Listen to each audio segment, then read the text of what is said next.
Aš esu Martynas Malinauskas, man 22 metai, gyvenu aš Kaune. Aš radau dirbtuvėse, kai prasidėjo COVID ten virusas.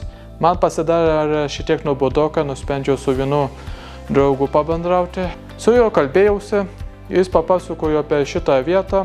Nusprendžiau pabandyti tai. Gamindavau sąsiuvinius, nes norėjusi kažką veikti, norėjau patirti, kokia yra tikroji patirtis su tikru darbu.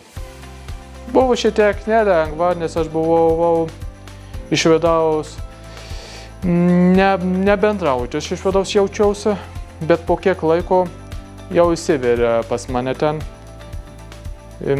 Kažkas buvo pasikeitimai pas mane visokie į gerą. Biškai jau padėjau jau suprasti, ką reiškia tikras darbas.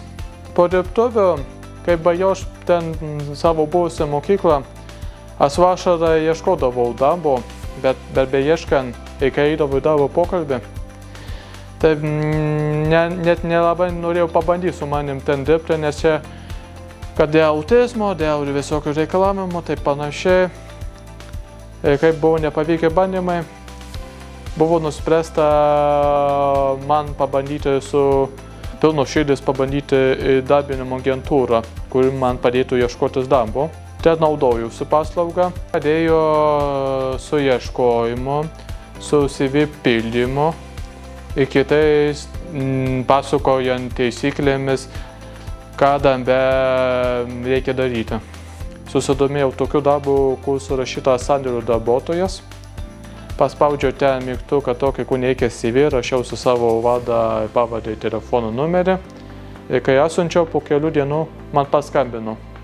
Pradžiai buvo nelengva, nes reikėjo nemažai išmokti tai. Buvo keli mėnesiai nemažai einantis. Ir kai baigėsi, tai sakė, kad perėjau bandomąjį laikotarpį.